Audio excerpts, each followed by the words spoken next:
Level 1. What is tokusatsu? Before we get into this iceberg, the Japanese term tokusatsu literally translates to special effects filming. They're generally dramas with a big focus on those effects, which started as purely practical effects, later evolving alongside new technological advancements to enhance said practical effects with CGI. The modern term for tokusatsu has evolved itself to be more of a style of filmmaking than being literal, since special effects only refers to things done in real life, with visual effects being the term for things added in post like CGI. Tokusatsu is now a medium with its own subcategories, such as kaiju eiga, henshin heroes, and so much more that we'll see in this iceberg, encompassing all types of genre and tone. While me and my team are going to be talking about a lot of tokusatsu in this video, please forgive us for not bringing up literally every tokusatsu ever made. Some entries will also be shorter than others, but we will try to at least give a brief overview. With that said, let's start with the most obvious tokusatsu, Power Rangers. From teenagers with attitude to still saving the human race in outer space over 30 seasons later, Saban's, Disney's, Hasbro's Power Rangers is a franchise that needs no introduction. It's so iconic that if you showed some random person on the street most of the tokusatsu in this video, then they'd most likely ask, "Is this Power Rangers?" And please watch more than Mighty Morphin, I'm begging you. Super Sentai. Before Power Rangers, there was Toei's Super Sentai, beginning in 1975 with Himitsu Sentai Go Ranger, and still going on today. A lot of elements you recognize from Power Rangers originated here. Different color teams, giant robots fighting giant monsters, new characters, suits, and design motifs every season, and so on. Super Sentai tends to have big differences from its adapted counterparts, so if you enjoyed a particular Power Ranger season in the past, then I'd suggest trying out a Sentai counterpart too. Kamen Rider. The big brother to Super Sentai, Toei's Kamen Rider, created by legendary mangaka Shotaro Ishinomori, began in 1971, and is also going strong today. Kamen Rider tends to focus more on a smaller cast and sometimes more quote-unquote mature storytelling. But don't kid yourself, it's still very much meant mostly for children. The vibe is almost completely different as we get lone heroes fighting on the ground level against other evil organizations. The Ultra series. Super Sentai had teams and giant monsters, but the Ultra series came long before even that. Ultraman is a giant of light from Nebula M78, who bonds with or takes the form of a human on Earth. Should a monster or alien threaten the peace, the human transforms into Ultraman to deal with them. There's also an Earth defense team in there somewhere usually. Originally starting with Ultra Q in 1966, a sci-fi anthology series which didn't have Ultraman at all, the series is considered one of the big three alongside Super Sentai and Kamen Rider with how popular they are. Plus Ultraman is still airing today, and is super accessible online and on physical media. The Ultra series was created by Eiji Tsuburaya, the special effects director of the original Godzilla. Toho's Godzilla is a character in Media Empire that also needs no introduction. You know who Godzilla is. I know who Godzilla is. Pretty much everyone on the planet knows who Godzilla is. Being officially recognized as the largest film franchise in the history of cinema, there's a Godzilla movie out there for everyone.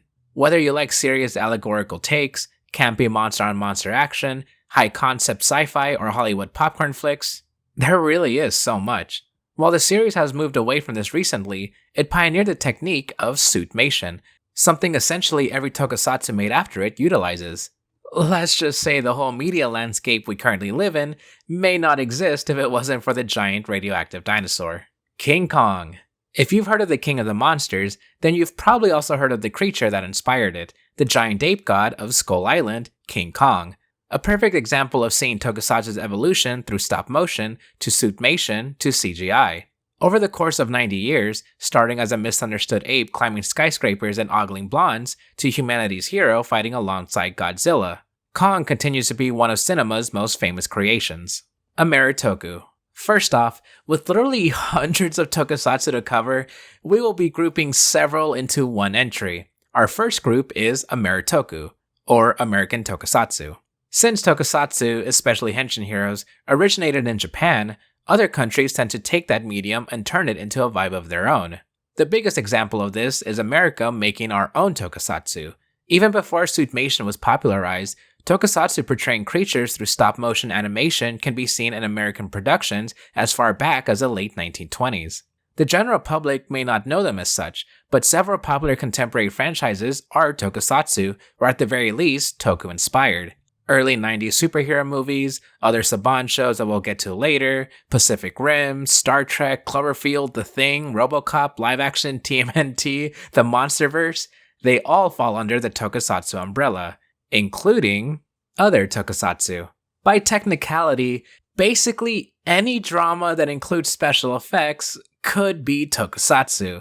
Heck, putting myself on a green screen and adding an explosion could, by a very, very extreme technicality, count.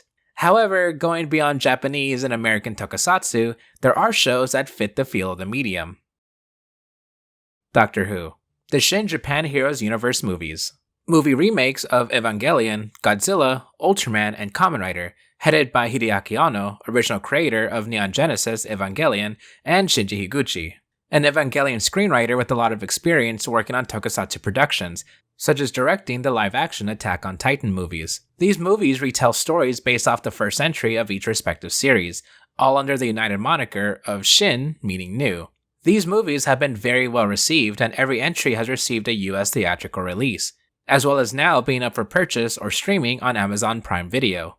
The Shin Japan Heroes Universe title has basically only been used for marketing purposes, and so they can sell branded merch like this Combiner mech toy. By the way, these aren't actually a connected cinematic universe. They just share visual style and main creative staff members. Do you know how much paperwork it would take for a proper crossover or something? Stop listening to Reddit. LOL. Gamera. Friend to all children and guardian of the universe. Dai's Gamera is a giant turtle who you've likely seen in discussion of giant monsters. Starting in 1965 and having an animated Netflix series as recently as 2023, Gamera has a history as deep as his cinematic rival, Godzilla. Many fans even consider the Heisei Gamera trilogy to be some of the best tokusatsu media out there. Mothra. Another famous kaiju brought to life by the same team as Godzilla. Mothra, deity of Infant Island, is a friendly monster, most of the time, who is pretty much always accompanied by her two fairy priestesses, the Shobijin. While she is mostly known to fight alongside the King of the Monsters, she debuted in her own solo movie in 1961 with another series of movies. Her latest appearance in the Monsterverse was fantastic. Toei's Spider-Man. Oh look, it's that show all those out-of-context clips come from. Made as part of Toei and Marvel's collaborative efforts in 1978, this series has lived on in infamy for being a wildly different interpretation of the Spider-Man character, and all the memed moments that have come from it. Regardless, it's a pretty important series for introducing certain elements that would be adopted by Super Sentai, mainly the giant robot battles. I would wholeheartedly suggest actually watching this series itself, by the way. The out-of-context clips compilations don't do this unironically good show any justice. Level 2. Kamen Rider Dragon Knight, an American adaptation of Kamen Rider Ryuki developed by Steven and Mike Wang. A search for his father drags Kid Taylor into a fight for survival against General Xaviax and his rider recruits. He transforms into Kamen Rider Dragon Knight, along with Len, Kamen Rider Wing Knight, in order to stop Xaviax. Despite the other Kamen Rider adaptation, this show managed to be pretty well done with even some of its own original footage. Unfortunately, it's nearly impossible to find any official releases of the show, so you can watch it on YouTube for free. Garo. Where there is light, shadows lurk and fear reigns, yet by the blade of night, mankind was given hope. Garo is a golden knight that fights nightmares called horrors. This is an ongoing series starting in 2005 that was meant entirely for adults, where the human drama and romance come first before the henshin hero aspect. It's had several hiatuses throughout the years, but it does have a very large library of shows and movies. If you want something different from the big three, then Garo is a very easy recommendation. Plus, pretty much all of it is on YouTube and Blu-ray, so there's no excuse. Pretty Guardian Sailor Moon. While known as an anime and manga first, Sailor Moon had a tokusatsu show in 2003. It retells the first arc from the manga, but in live action, and with some differences that make it worth the watch even if you've read or seen any other Sailor Moon media. Truthfully, I personally don't know too much about Sailor Moon in general, but I do enjoy this one enough, purely by how, ironically, animated it all feels. Manasenki Ryukendo. Kenji Narukami is a newcomer to Akebono City, where it gets attacked by the demon army Jamanga. He takes on the powers of Ryukendo and fights alongside Ryogano to fight them. Produced by Takara and sponsored by Capcom in 2006, Ryukendo is fairly episodic and tons of fun. I was mostly surprised by just how funny it was. Definitely worth the watch. Saban's other tokusatsu. If you or someone you knew grew up in the 90s with Power Rangers, then they most likely know of Saban Entertainment's other shows, Big Bad Beetleborgs, VR Troopers, Mystic Knights of Tirnanog, Masked Rider, and so on. All of these, aside from Mystic Knights, were adapted from Japanese shows much like Power Rangers. They vary in quality from great to, let's forget that even existed. But if you like 90s cheese, then you'll have a lot of fun with these. Hey, that rhymed. Gridman and Superhuman Samurai Cyber Squad. Tsuburaya's 1993 series, Denko Chojin Gridman, aka Gridman the Hyper Agent, sees Naoto, a computer geek, merge with Gridman, an electronic police officer, to combat the monsters, and the pettiest Toku villain around, Takeshi Todo, in cyberspace, whose attacks can affect technology in the real world. The English adapted version, entitled Superhuman Samurai Cyber Squad, was, let's say, not so subtly trying to ride the coattails of Power Rangers, all the way down to the characters and plots being near identical. Nowadays, the franchise is more well known to a larger audience than ever thanks to tokusatsu anime / toku adjacent. Tokusatsu, by definition, has to be live action. Even if productions such as the Shin series heavily use CG, they're still filmed with real actors in places. However, animations can be inspired by tokusatsu, and there are some shows that are close enough to be toku, which are often referred to as being toku adjacent. Some popular tokusatsu adjacent shows include Gundam, Symphogear, the magical girl genre as a whole, and of course, anime based on already existing toku like Garo, Gridman, Ultraman, and Futo Pi. Again, tokusatsu has to be live action, but you'll certainly see its inspiration in animation. Metal Heroes. While Kamen Rider was airing off and on again through the 80s and 90s, Toei made the Metal Hero series to take up its spot. They definitely aren't as popular as its big brother, but many of its shows are still loved. The Space Sheriff and Rescue Police trilogies, Metalder, Jiraiya, one of my personal favorites, Jan Person, the B-Fighter trilogy, and much more. If you love Showa-era tokusatsu, especially Kamen Rider, then you'll enjoy these too. Toei attempted to revive Metal Heroes through appearances and other modern tokusatsu, but unfortunately, it didn't take off. I will say, the New Generation Space Sheriff trilogy has to be one of my favorite toku of all time. Zone Fighter. A Toho-produced giant hero series from 1973. A family of refugees from the destroyed planet Peaceland settle on Earth and defend it from the villainous Garogas and their army of terror beasts. Literally the only reasons people know about this show is how much it seemingly rips off 1972's Ultraman Ace, and that Godzilla, King Ghidorah, and Gigan show up in it, with the series being confirmed part of the official Showa-era Godzilla timeline. What? Rodan. The first traditional giant monster movie from Toho after Gojira and Godzilla Raids Again. A giant egg with a pteranodon-like monster hatches and quickly grows to cause destruction, before it and its mate meets their end in a volcanic eruption. The character of Rodan, like Mothra, would become a mainstay in the Godzilla series, appearing as recently as 2019's Godzilla King of the Monsters. Segata Sanshiro. Wait, why is he here? Whatever, I'll make an exception this time. So Segata Sanshiro was a mascot of the Sega Saturn in Japan during the latter part of the system's life, played by the original Kamen Rider himself, Hiroshi Fujioka. The wandering martial artist would travel the land and find anyone who dared to not be playing a Saturn, often with violent results. The character of Segata Sanshiro may be gone now after he blew up in the final commercial, but he'll always live on in our hearts. What do you mean he came back?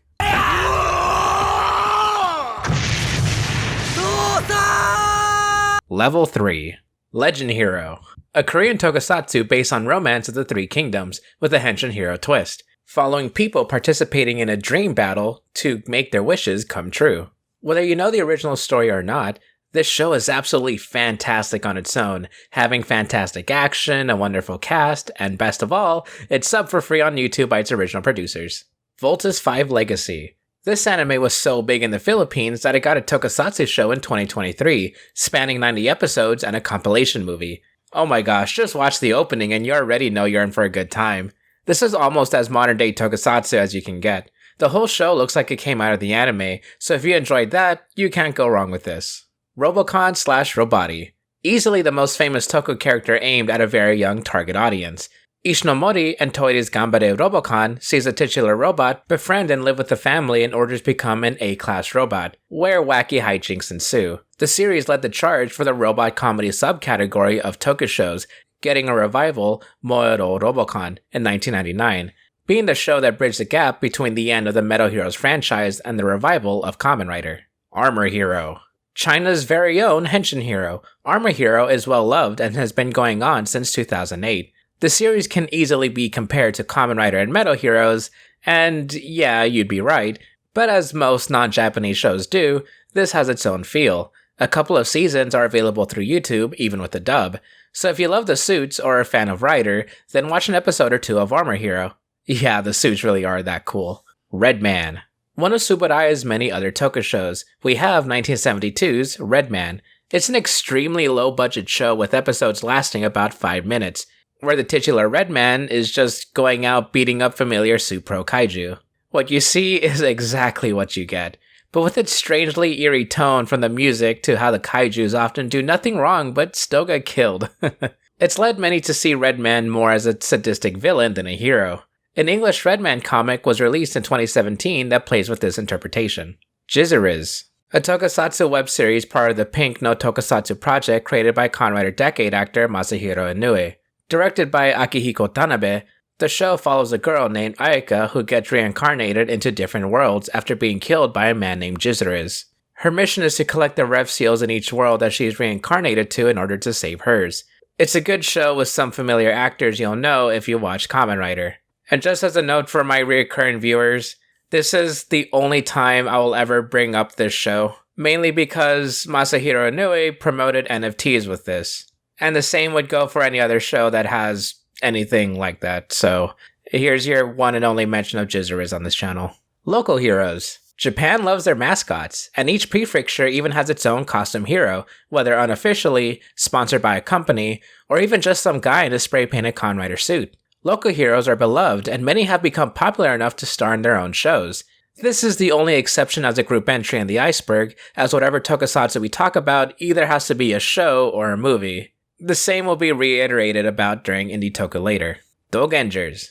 The most popular show regarding local heroes from the Fukuoka prefecture, this follows a newcomer who must gather real-life local heroes and fight off the secretly evil syndicate, which is also a real-life company. If you're interested in the rabbit hole that are local heroes, then you can watch any of Dogenger's seasons, as it's an ongoing show featuring heroes of all kinds, plus it has cameos from plenty of tokusatsu alumni. Los Luchadores. If pro wrestling and tokusatsu have huge crossover between fandoms, then this shouldn't be a surprise. Los Luchadores was a Fox Kids show that came out around the time Saban's other toku died out. I'm not sure what else to say. It's a luchador show with a surprisingly high production value. I'm not into wrestling, so watch if you are, I guess. Tomika Hero. A couple years following the success of Ryukendo, Takara Tomy produced a new series, Tomika Hero Rescue Force and Tomika Hero Rescue Fire. These are a bit higher budgeted toku shows focusing on teams saving people from natural disasters, but with giant vehicles. You might also recognize a few familiar faces. The Guyver 1 and 2. When Sean Barker stumbles across the Guyver unit, he forcefully transforms to fight off the Zoonoids. These are classic movies loosely adapting the anime and manga that came before it. The first Guyver is a bit more serious and leans into fantastic practical effects, while the second is more fun but also adapts the manga the closest. It also has Mark Hamill and Solid Snake. Bible Man. A Christian Henshin hero show focusing on the word of God while fighting off sins such as anger and jealousy.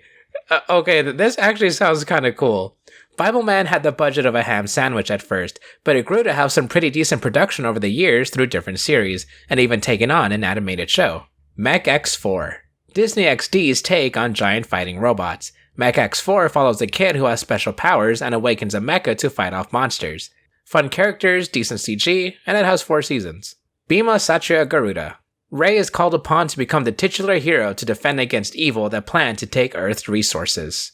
A collaboration between an Indonesian company called MNC and Japan's Ishinomori Productions. Bima does keep that writer feel and even continued on in Bima X, a movie and an animated series. Lots of toku to anime, huh? Mirror Man. A sci-fi kyodai hero by Tsuburaya Productions. By the way, Kyodai Hero is another subgenre to the subgenre about giant fighting monsters, and heroes, of course. Tsuburaya is mostly known to make sci-fi tokusatsu, which is kind of like its own thing, but anyway, aside from that, yeah, this is kind of an obvious one. Mirror Man is a bit darker than you'd expect from their shows up to this point, even when compared to Ultra 7. Mirror Man is very Ultraman-esque, but holds its own with the darker themes and slower pacing.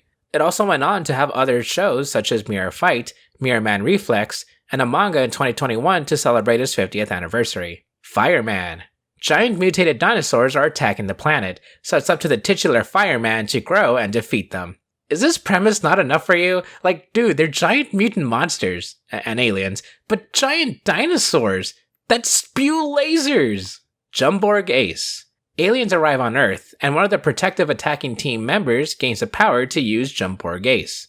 This is a slight twist, as the characters themselves don't become the Kyodai Hero. They pilot the robot that comes from their airplane. This is a personal favorite of mine. I really recommend this one, at least the first couple episodes to see if you're into it. Tattooed teenage alien fighters from Beverly Hills. Teenagers with attitude are given tattoos to grow giant and fight off monsters. Hey, wait. This was another one of the many shows riding off the Saban Toku train, but now made by Deke Entertainment. It's actually a lot of fun in that 90s cheese kind of way. I'm also glad we have more Maritoku in general. Why do they form a knight? Kikaider and Kikaider 01. Jito is an android created to combat the evil organization called Dark. Together with his guitar, Jito fights against Destructoids and learns more of his creator. 01 follows his brother as they both battle evil. This is one of the few shows that aired in syndication for the Hawaiian Islands, so, thanks Hawaii. You made this quite popular.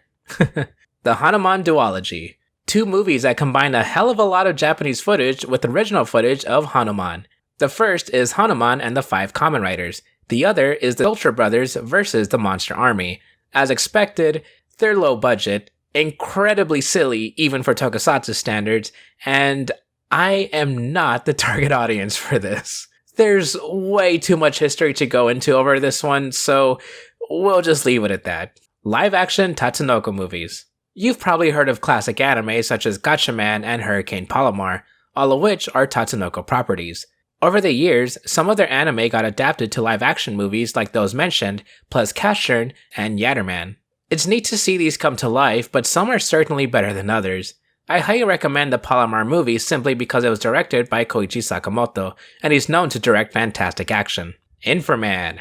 In the far-off year of 2015, a demon princess awakens to attack China, so a scientist transforms a soldier into Inframan. This Hong Kong movie is a classic. You've probably even seen it referenced by other movie buffs. France 5. The Lexus Empire attacks Earth, and a new team is summoned to defend France. An obvious parody of Super Sentai, as it's meant to be extremely tongue-in-cheek, only having 6 episodes, but act as if they had a full season. This is one of the many what you see is what you get. If any of this interests you, then I guess check it out, but otherwise, you see the clips on screen? Good, you watch France 5. Mighty Martian Emo Rangers. Coming from Across the Pond is an old web show turned MTV show in the UK.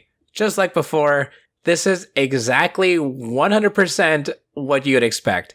A parody with lowbrow humor and tons of emo references. It is a bit nostalgic though, so oh my gosh, is that a bong monster? Spectre Man.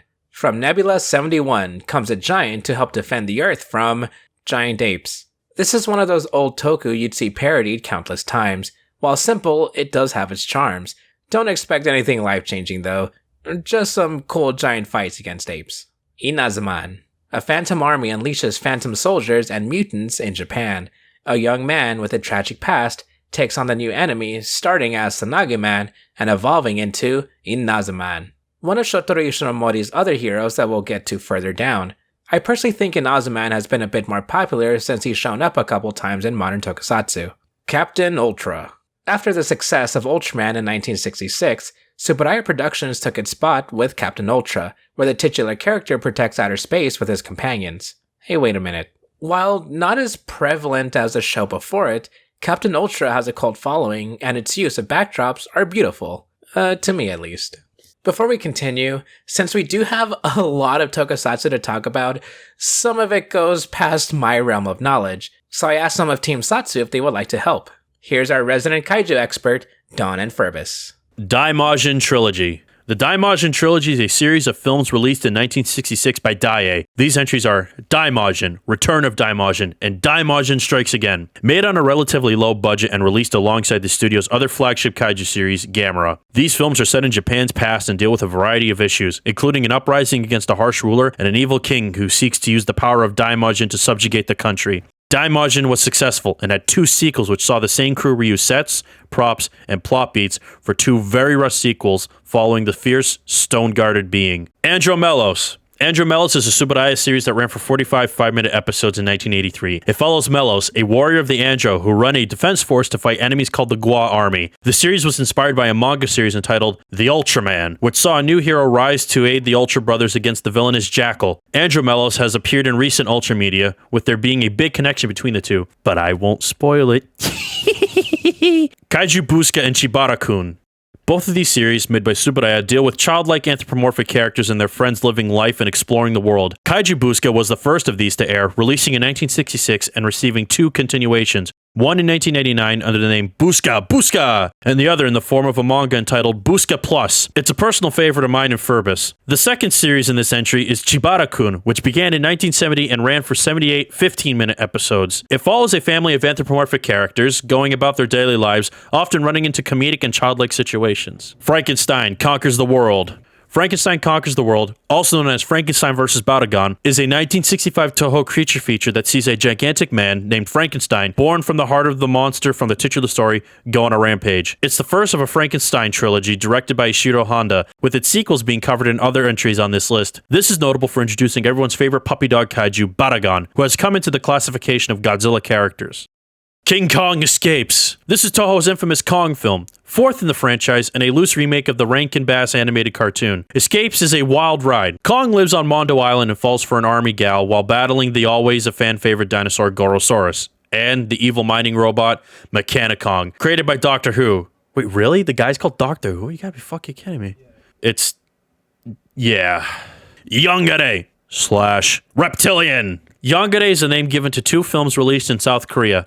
The first is 1967's Yongare, which was influenced by the lost production Bulgasari, and follows a space bacteria turned into a giant dragon due to nuclear bomb testing. Fun fact, the South Korean language version is partially missing. So, yeah? The second of these was released in theaters in 1999. This film is similar to the original while expanding on the characters, events, and most impressively, the visuals of the titular beast. Interestingly, the theatrical version of this film has not been released on home media. Instead, an updated version titled 2001 Upgrade Edition came out in 2001. This film hit North American cinemas with this version released under the name Reptilian. Guyford. 7-star fighting god Guyford was a 3-way studio collaboration brought to you by Toho, Capcom, and Toei in 1996.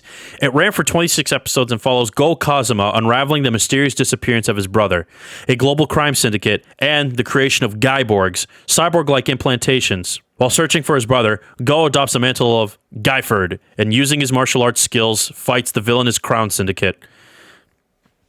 And look at that suit. I want to be inside it. Reptilicus. Reptilicus is a United States and Denmark co-production between American International Pictures and Saga Studios in 1961. While a majority of this film was shot in Denmark, it has 2 versions, filmed and released with separate language versions sharing the same story, characters, and sets. After miners find a giant tail, it begins to regenerate, and Reptilicus makes its way through Denmark, wreaking havoc. It's mostly remembered today thanks to the MST3K riff of the English version of the film, but holds a cult status in Denmark for obvious reasons. The Mysterians. An evil alien race has begun to invade Japan, and by that, I mean a large amount of colorful helmeted Mysteriods want to settle on Earth and marry Earthlings. This is a very brief glance at the plot of Ishiro Honda's 1957 sci-fi epic, and undersells the pure 50s sci-fi fun of the film. With effects by Eiji Tsuburaya and the always fascinating alien bug mecha Mogira, it's a genuinely compelling film that I recommend to fans of the Godzilla series. Matango. Directed by famed Godzilla director Ishiro Honda, Matango is a 1963 creature effects film that deals with a group of people trapped on an island who must fend off mutated mushroom creatures. Based off of the Will and Hope Hodgson story, The Voice in the Night, Matango is one of Honda's most distinct works due to the darkness in the film, both figuratively and literally. It's most well known for its creatures, with them very apparently being a stand-in for nuclear radiation survivors, and deals with themes of survivor's guilt and addiction. War in outer space. In 1965, suddenly, the world finds itself facing unexplainable events. As doctors meet with the UN, they believe there has been a shift in the Earth's gravity, caused by mysterious alien forces. Released by Toho in 1959 and directed by Honda, based on a screenplay by Shinichi Sekizawa, this is a weird but ultimately fun sci-fi flick. Space Amoeba. 3 words. Giant. Alien. Cuttlefish. Space Amoeba is yet another Toho Honda kaiju flick. This time, a space probe is sent to study Jupiter, but is taken over by a parasitic amoeba and returns to Earth to cause destruction and mayhem. Throughout the film, 3 monsters are created by the alien organism. The cuttlefish Gazora, the crab Ganymedes, and the big turtle Camoebus. Released in 1970, the film's script and concept dates back to 1966, but has a long and complicated development history, which deserves a video just by itself. The end result is a slightly dated but interesting film. Like other Honda films of this era, the kaiju in this film have found themselves becoming rivals to Godzilla in extended media. Atragon. Released in December of 1963, Atragon is a Toho classic, directed by Honda, with effects by Tsuburaya, and based on 2 stories. Shunro Oshikawa's The Undersea Warship and Shigeru Komatsuzuki's The Undersea Kingdom. This film deals with the reemergence of the lost continent of Mu, a real urban myth that supposedly existed in the Pacific Ocean between North America and Asia. Upon resurfacing, it wages war on the world. To fight back, the UN tries to reason with the creator of a highly advanced Atragon-type submarine called the Gatengo, so that they could complete the machine and make it to the capital of Mu under the sea. The most iconic part of this film is when Gatengo is ensnared by a sea serpent, Manda, who would later appear in the Godzilla series. The Atragon-type ships would also see use within the Godzilla franchise, mainly seen in 2004's Godzilla Final Wars, where a ship battles Manda once again. Latitude Zero. Latitude Zero is a 1969 Japanese-American co-production set in the sea. The titular Latitude Zero is an undersea base of operations for Alpha, a mysterious group of adventurers. It sees 2 factions battling out for the base, which holds properties of immortality. This is another one of Honda's films, so kaiju are plenty in this, with the most notable being humanoid Batmen. I just have to present that nonchalantly. What the fuck you mean humanoid Batman? War of the Gargantuas. Also called Frankenstein's Monster, Sanda vs. Gaida, is another Honda Tsuburaya work, this time released in 1966. It is the third in a collaboration between Toho and American film producer Henry Saperstein, which sees American actors brought in alongside Japanese stars in this giant bestial film. The plot follows the conclusion of Frankenstein vs. Barugan, with the monsters of the film, the brothers, through cloning, Sanda and Gaida being mistaken for that Frankenstein, while still referred to as Frankenstein's monsters. The 2 collide in battle, with ideological differences coming up surrounding humans. Varan, the Unbelievable. Varan the Unbelievable, or as it's called in Japan, Giant Monster Varan, is a 1958 kaiju film by Toho with Ishiro Honda in the director's seat. Originally intended to be a co-production with American Broadcasting Paramount Theaters, Varan swooped his way into theaters both in 1958 and in American theaters in 1962 thanks to Crown International. Like his predecessor, Rodan, the film centers around the awakening of a hibernating beast who flies around Japan causing havoc and destruction, only to face certain death thanks to fire. The kaiju, like others from this era of Toho films, found its way into the catalog of Godzilla-related creatures. The American cut of the film got the King of the Monsters treatment, with actor Myron Healy being interspliced into scenes much like Raymond Burr in Godzilla. This version sees major cuts such as the new story, the cutting of almost the entire Japanese plotline, and most importantly, the cutting of the amazing soundtrack by Akira Ifukube. Gorath!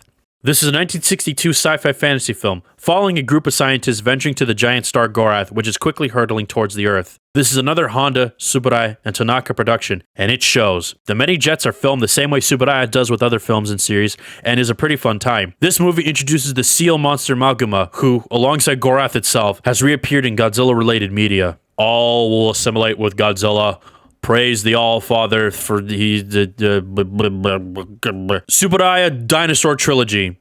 This entry discusses the 3 individual series created by Tsuburaya Productions focusing on dinosaurs. The first of these is Dinosaur Expedition Born Free, which ran from 1976 to 1977. This is a very interesting entry due to the fact that it is an anime tokusatsu hybrid, depicting defense vehicles and dinos using puppets, and character interactions with animation. The second entry is Dinosaur Great War Isenborg, which ran from 77 to 78. This features a defense team called Isenborg and a giant cyborg, ultra-like hero called Isenbo, fighting aggressive dinosaurs and an evil alien organization. In 2017, Tsuburaya released a 30-minute special entitled Return of Isenborg, which saw a reflection on the series and a brand new short fight. Like its predecessor, it is an anime tokusatsu hybrid. The third of this trilogy, Dinosaur Squadron Koseidon, released in 78 and ran until 79. This would be a solely tokusatsu production, which saw a time-traveling defense team battle dinos along with Crusader, an armored hero who battles mysterious invaders with the team. This trilogy of Dino series was made in the downtime between Ultra shows, and as a result, shared a basic structure and style as these series. Right. So this is a North Korean film. Pulgasari would adapt and act as a loose remake of the 1962 South Korean film Bulgasari. Pulgasari is set in Korea under the Goryeo dynasty in the 900s and follows the daughter of a sculptor named Ami, who, after pricking her finger and dropping blood onto a small dragon statue created by her father in prison, unleashed the beast known as Pulgasari.